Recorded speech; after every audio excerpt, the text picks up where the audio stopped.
the Manor Ground, Headington, where the 20 professional playing staff of Oxford United train for next Saturday's third division match at Huddersfield. Go on, give us it, go on!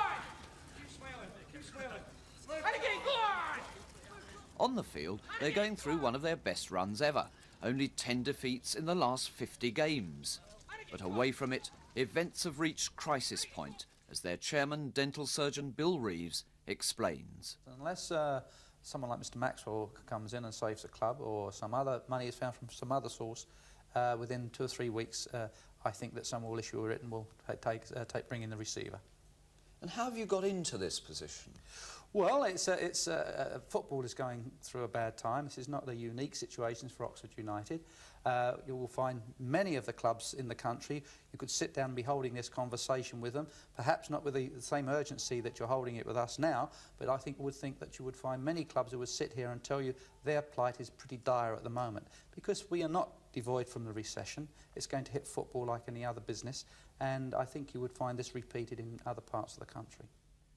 Oxford only became a league club in 1962, but soon 2 players in particular were to take them from non-league to the second division, the Atkinson brothers, Tom and his brother Ron, now manager of mighty Manchester United. You know, it's a special place for me, and it would be a tragedy, I think, if the club, after coming so far, all of a sudden just faded. I think it really would be a tragedy, because I think Oxford as a town needs a Football League club. And I think that the hopes and the ambitions and, as you say, the optimism that were there, 15 years ago, shouldn't be allowed to die. I think so.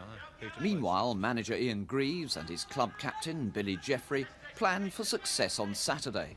Get out! Jeffrey came to United as a boy of 15, straight from school in Clydebank. How did he and his team feel when they first read that his club could be in trouble, not in their playing results, but at the bank? I think that the players have been kept in the dark a little bit about what's been going on, which is understandable, because the first we heard was in the papers on Saturday night after we played Bournemouth in the Cup, and as I say, players have been kept in the dark all about what's been going on. But I think most of the lads that have got mortgages and things like that, I mean, it's quite a hard thing for us if the club was to fold. I mean, because there'd be 24 professionals out of a job. Have you had to suffer quite a few hardships in the past year? Yeah, there's been quite a few, especially with the travelling at the moment. We had an executive coach, which was a sort of luxury bus, and it's now been cut down to quite a smaller coach at the moment. And instead of stopping off for meals now, we now have sandwiches on the way back. And also, we used to stop over quite often overnight before matches, and we don't do very much of that now. Once or twice, you know, if we play Carlisle or Plymouth or somewhere like that, then we will stop over. But apart from that, we travel straight to the game, which is a little bit tiring actually as well. The first thing Robert Maxwell did this week was to send his accountants to inspect the books. Facts well known already to Club Secretary Jim Hunt. A £150,000 overdraft at the bank, which this year will cost them £30,000 in interest. A wage bill of £5,000 a week. Another £3,000 a week running costs.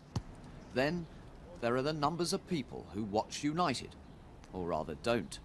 Gates average 4,200, but an average of 7,000 is needed to break even. Yet it was a slump in sale of the 25p weekly lottery tickets from a £3,000 profit to £1,000 that really hit Oxford United. What the club needs within a fortnight is £100,000 from any source but their bank, who won't lend them another penny. Now, Mr. Maxwell's a millionaire, but are the local people sending in money? Oh yes, we have had a tremendous response from our fans. Without any prompting from us, they've formed action groups, and we've had £3,000 or £4,000 handed over at the moment from the fans, which is magnificent. And of course, this is the sort of thing when people say to me at times, "Is it worth saving the club?" Could I just read this letter that arrived today?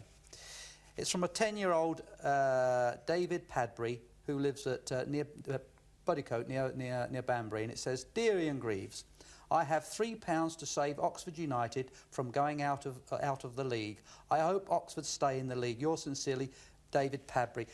And that's what this boy has sent. This is a 10-year-old boy, and that sort of thing makes all the fighting for this club worthwhile.